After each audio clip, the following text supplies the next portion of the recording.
Hey guys, Ramsey here. Welcome to another video. Tonight we have a late night insight video on an Amouage that I've been wearing to bed. Worn it 3 times to bed now. And this is courtesy of a close friend of the channel, Allie. Allie has since provided me with many Amouage samples, which I have not had in my arsenal. And so I'm working my way through the library collection, which this one is kind of one of those that Amouage has not put into the new bottles. They actually repackaged some of the older library collection bottles. For example, one of the ones that they repackaged in the new packaging is Opus V, Wood Symphony, which I actually have a full bottle of. So the next review from the Opus line will be from a full bottle. But this one is Opus IV. And they have not packaged it in the new packaging. It's still in the older Amouage bottles. So I'm not sure what's going on. Apparently Amouage just released a new website.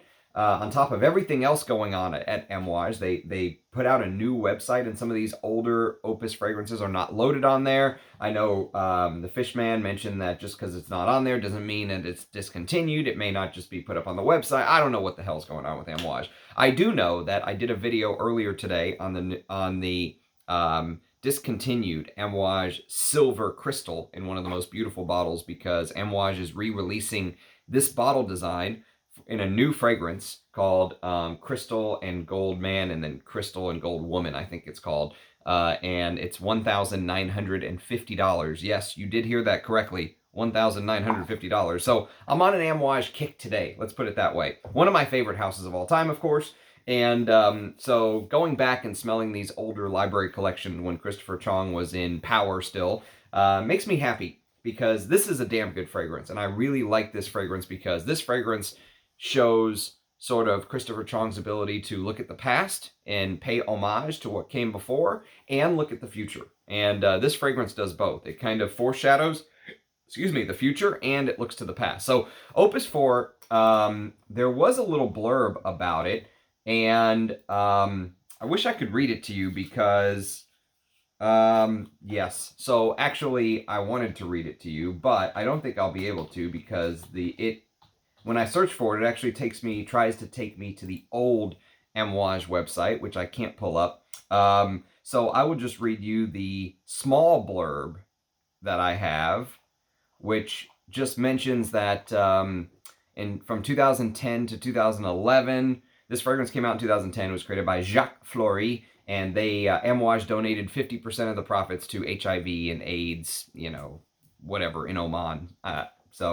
But there isn't very much about the fragrance, really. I'll read you the note listing according to Parfumo. Coriander, grapefruit, mandarin orange, and lemon in the top. Cardamom, cumin, elemi resin, rose hip, rose, and violet leaf in the mid, with frankincense, labdanum, Peru balsam, and musk in the base. So, in the top, you sort of get these citruses, which are very noticeable to me. And the very first thing you're going to notice when you smell this fragrance, to me anyways, is that cumin note, okay? Now, Christopher Chong has done a couple fragrances where cumin is sort of the star of the show, if you will. And I would call this like a warm, spicy melange that's kind of the star of the show, because it's really pleasant, though. For a cumin note, it's strangely dressed up. So you're going to get the cumin from the beginning, but you're going to get what smells like sort of a blend of future and past and future Amouages, like I say. And it really smells like you get a blend of every citrus under the sun imaginable. Even though it's only grapefruit, mandarin orange, and lemon, it smells like a very complex citrus note, because the citruses never sort of dominate the fragrance. They're there in the beginning. They're there with the coriander in the beginning, but really that warm, spicy bit is there right from the get-go, and it's strongest from the get-go. So you're going to get a lot of cumin and a lot of cardamom. Those are the 2 spices that really dominate this fragrance to me, the cumin and the cardamom, okay? Cumin at the top, but cardamom as a very close second. There's a big blast of cardamom as well. A very fresh green sort of cardamom, but cumin is sort of the big boogeyman of this fragrance, if you will. And many people fear cumin. I know my brother Rich Mitch across the pond has a serious fear of cumin. Because cumin can sometimes turn sweaty on some people. Luckily, it doesn't do that on me, or at least I don't think it does it on me. My nose doesn't perceive it as sweaty on me. If other people perceive it as sweaty on me, that's their problem. But I don't perceive it as sweaty on me. And this fragrance dries sort of to this you get this, so you get the blast of the warm spices, and then what ends up coming forward to my nose, the way I describe it, even though it's not listed as a note, is it almost feels like there's a little bit of this chalky like iris that sort of comes along and just helps the cumin to be dressed up, to be buttoned up. You know, this is a chalky iris slash cumin caraway combination that is very sharp, okay, from the very beginning, and will probably be too much for most people on first spray. Like, if you're not familiar with the way cumin heavy fragrances react, this is a fragrance that is probably, at first, you're going to go, whoa, this is too much for me. No way. How can anyone wear this? The reality of the situation is there's a couple Amouages that use a heavy dose of cumin that I have come around to over the years, right? And a couple of them came after this. So we're going to get eventually to Opus VII. And Opus VII actually shares some similarities with Opus 4 to me. Opus 4 and Opus 7 share some similarities, but this goes much heavier on the galbanum in the top. It's much greener in the top, and it also uses an unbelievably musky animalic costus root note, which is missing here in Opus 4.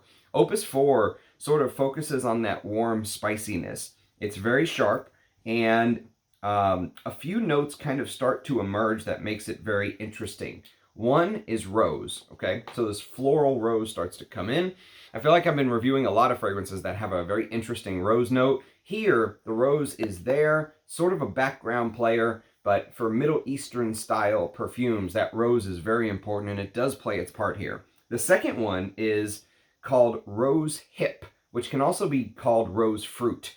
And it's a very interesting note, and that's why I say it almost foreshadows the past, because this rose hip frankincense floral type combination is what you find in Amouage Gold Man, which I need to do a review on one of these days. The very first Amouage from 1983, Guy Robert's perfume, which is something that I really think people should try. Don't believe what you read online with this fragrance or many of these older fragrances. Just try them for yourself. Don't listen to what people say. Actually, some of the fragrances that get the most hate are my most loved perfume. So take that kind of with a grain of salt. But this rose hip is a very interesting smell because it actually doesn't smell like rose. People think it smells like rose. It doesn't. It smells like this fruity green, earthy, sort of herbaceous note that has a very weird tartiness to it. Not tarty as in late, but tarty. Very tart.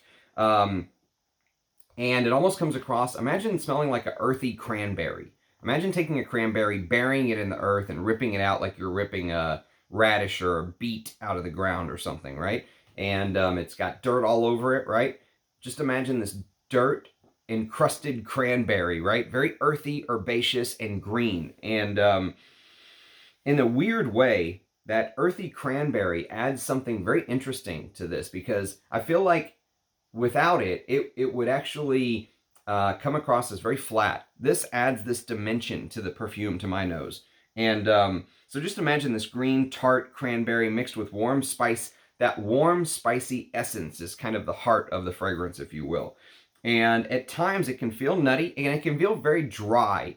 The dry, sort of almost, think of like, dry herbs, you know, or like dried tea. Think of the texture of like dried tea, right? The cumin is just so unbelievably parched, you know. It's like earth that just hasn't had rain in decades. It's just extremely dry, cracked, and it mixes with that cardamom, and it just comes across as a very, very just, you know, parched is a word that keeps coming to mind for whatever reason. Imagine when your mouth is very dry and you just can't get a drink. The fragrance feels that way. It feels slightly nutty and slightly dry and very warm, spicy at times. And the spices come across as overpowering. They absolutely can come across as overpowering the first couple times you wear it. And, you know, I was thinking of an analogy of how to the way that this fragrance feels in my brain. And you know what came to mind? Like a teeter-totter. So in my mind, the heaviest kid on the block is the Cuban, right? Cuban's the fat kid, right? Or the bully, if you will, the bigger kid. And he's on one side of the teeter-totter, and the smaller kids are kind of getting on the other side, and he's just over there laughing because he's just weighing it down. But the more you wear this fragrance, you know, something interesting tends to come to the forefront, because as those other notes start sort of hopping on the teeter-totter, the more you wear it, the more you realize that those other notes are actually much heavier than you at first thought they were, right? And those heavier notes that make a big difference in this fragrance are elemi, violet leaf, and the resins and the bases. So for example, there's labdanum, there's Peru balsam, there's frankincense, and there's musk in the base, right? And so what ends up happening is that cumin note seems at first, when you first wear this fragrance, because, you know, and I am no, you know, I don't have a full bottle. I've never ran through a full bottle. I've only, because of the sample Ali very kindly sent me, him getting to know Opus 4, but I've worn it now. This is the third time I've had a chance to wear it to bed. And each time I wear it, the first time I was like, wow, this is cumin heavy stuff, right? Very potent and powerful and sharp edges, right? And the more I've wore it, you know, the more it feels like these other ingredients are actually more balanced than at first it seems. Because at first this seems like a very unbalanced fragrance. And it really feels like that cumin note is a bully, and it takes over, and it's, you know, bullying all the other notes, and it is unbalanced. But the more you wear it, the more you realize it actually is balanced, and the cumin note actually becomes more and more polite, almost like it takes one foot off the teeter-totter and lets the other kids get to the balance, right? It really feels like that. It feels like a polite cumin note, a cumin in a tuxedo, right? That's the way it feels to me.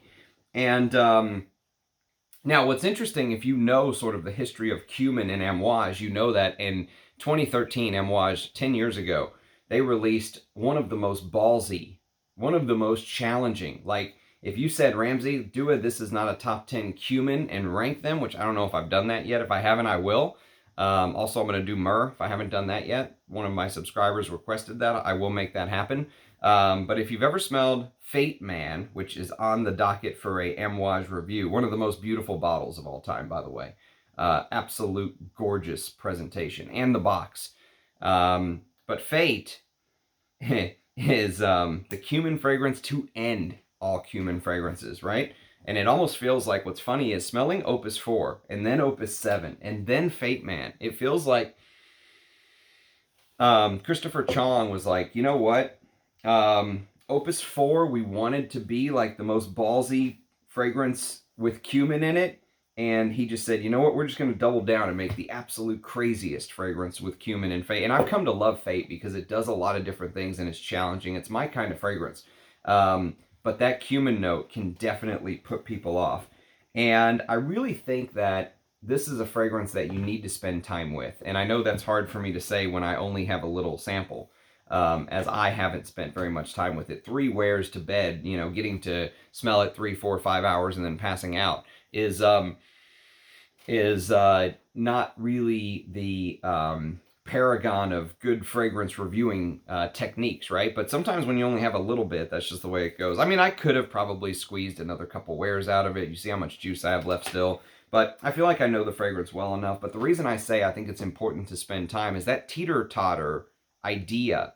It just feels like the fragrance just chips away at your heart. You know, the more you wear it, the more you come to appreciate aspects of this perfume. The more you can see. At first, you think it's a very linear fragrance. You think it's just warm spices and you know, the cumin and cardamom, that warm spiciness, which usually cardamom comes across as as a cool spice. Here it comes across as a warm spice. That's just how powerful I think that cumin note is. And maybe there's some other things in there. I think the Peru balsam adds a little bit of like the cinnamon touch as well. And you know, it's almost like in your mind, the more you wear it, the more this fragrance just chips away at you, and you realize what a great fragrance this really is as time goes on. And you know, the linear aspect of it, just seeming like a warm, spicy fragrance, tends to disappear the longer that it stays on your skin. And the more you wear it, I think the more you also pick out the little details, because this isn't just a linear, boring fragrance to me. It's got that ozonic violet leaf note that is very interesting, because the thing is there are some very contrasting notes in here, but they kind of are on that other side of the seesaw that you don't give them credit for, right? So think about that very tart cranberry-like rosehip note. Think of the resinous quality of the incense that starts to come out. Think of the lemony quality of the citruses in the top, contrasted with that very green, lemony aspect of the frankincense in the base. You know, think of the vintage smelling masculine musk, which really does smell like a old school 70s fragrance. The musk in the base smells like you're smelling something from decades ago. And again, looking to the past while also looking to the future. Christopher Chong, I really think he was a genius. He was one of the best creative directors, I think, of all time, as far as I'm concerned. And you get little bits of that in a fragrance like this, Opus 4. And as it continues to dry down, that Peru balsam and labdanum combo in the base sort of add this slightly bitter, earthy, but very rich, balsamic, you know, sticky resin smell. And it's weird. It's a weird contrast because remember that violet leaf I talked about earlier? That violet leaf is sort of this ozonic sort of, you know, like violet leaf can almost smell like you're cutting into to a cucumber, and just imagine that watery part of it, right? And so it sort of adds this airiness to it. And then on the other side, kind of like a weight, you've got that labdanum and Peru balsam. And it just sort of weighs down the ozonic side. And then in the heart of the fragrance, you have that huge, warm, spicy cumin that just seems to dominate everything at first. But the more you wear it, the more you pick up the elements of sort of that smokiness, that, you know, wispy incense, that curvy incense, as I said the other day. And it's an interesting contrast because, you know, that chalky iris-like smell, and I have no clue where that comes from. There's no iris in here, but there is this very strange chalky iris in here that keeps the cumin smelling dressed up, smelling wearable. I would have no problem wearing this to work. Now, to be fair, I'd wear anything to work. I'll wear Fate Man to work. I don't care. But I think that this would not be a challenging wear to work. I don't think anyone would get offended by this necessarily. I think you would smell unique. I think you would smell memorable. I think you would smell like somebody who has, you know, fantastic taste and all of that stuff.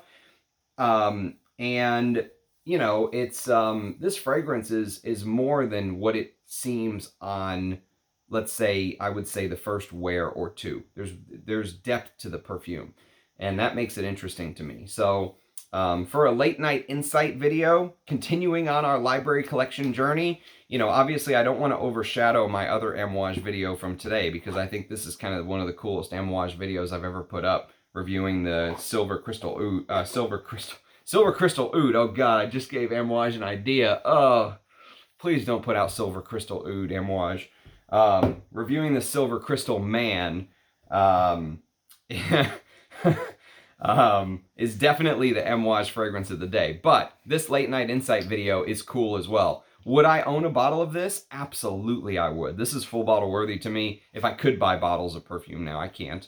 But woe is me, right? I'll live. But as far as, you know, would I buy it if I had the money and I had to make a decision? Would I own this? Would I wear it? Yes, 100%. This is something that I would love to have in my collection. Probably, you know, Opus 3 and Opus 4 I'd love to own one day. I own Opus 5. I own Opus 6. I have a lot of decants of Opus 7. So some of these next ones we're coming up on will be ones that I know much better than the first 4 that I've done so far. This new library collection sort of list of videos that I've been doing with Amouage. So we're on an Amouage kick. What can I say? Tomorrow, it's probably going to be a Creed, or if not tomorrow, Friday will be a Creed. So I'm gonna do a review of the new Creed Millesime 1849. Well, not the new one, but the vintage from a decade ago. They're re-releasing it because, of course, they are. But I'm gonna review it. I've never reviewed it on the channel. And outside of that, I have to say Sultan Pasha is coming on the channel on December 10th at noon, which is a Sunday. That's noon Central Standard Time. So if you can join, it's going to be a live stream. Come with questions for the Sultan, the maestro of Atars, the Leonardo da Vinci of Atars. Very excited to have Sultan Pasha on. I think he's one of the geniuses in our community, you know, and there's a handful that I really feel like are keeping the community alive. I was talking a little bit with some friends about kind of cliques in the community, or tribes, if you will, in the community, right? And you know, for all of the bad rep that the community gets, and there are some bad apples. There's absolutely some folks who are just pure infomercials. They're pathetic. They know what they're doing and they don't care, right? They're out to make money, and that's their strategy. And you know, they'll go to any length. They'll stoop to any amount of shilling to get that dollar, right? And that's true. There definitely are people like that in the community. But on the other side of the coin, I feel like there is a contingent of creators and channels who are keeping Fragcom afloat. And you know, it's a tradition that, you know, I'm glad to be a part of. And I'm really excited to hear Sultan Pasha's take on the industry, what it's like making atars, where he sees the future going, what the future for his brand holds. Because when you talk about bucking the trend and sort of, you know, doing things differently and not using these, you know, houses like Givaudan and IFF and Maine and Simrise and Robertet, who use the same type of oils, you know, big compound in molecules that smell similar, amber woody type molecules that tend to smell similar. And you know, everything seems to be a synthetic. They don't use sandalwood anymore. They use synthetic. There's no jasmine. There's a synthetic for everything nowadays, right? And a tar like this, where you look at the ingredient list and it'll absolutely blow your mind, the amount of real ingredients that go into this. That's the kind of guy that I am very, very excited to talk to and get his take on. And I think it's going to be a fantastic live stream. So I'm over the moon to have him on the channel. It's a big blessing. So I hope as many of you can join as possible. So appreciate everyone watching. Do leave a comment. Let me know what you think about Opus 4. Love to hear your feedback on the library collection and just Amouage in general, and their $1,950 remake of the silver gold bottles, which are just like $1,950. Like, whenever I heard they were expensive, I was thinking, okay, let's see. So they were doing things like King Blue at $500. So maybe this will be like $750 or $800 or $900. But when I heard $1,950, I was like, wow, Amouage, okay. Well, technically, Roja did his, you know, $3,500 fragrance. So you still have room to go, Amouage. Maybe next one you can do like a $5,000 fragrance. Just see who can be the most expensive. Try to beat Spirit of Dubai. Do $1 million fragrance. It's just getting ridiculous. Anyways, appreciate everyone watching. Love to hear your thoughts in the comments. Cheers, and I'll catch you next time. Bye-bye.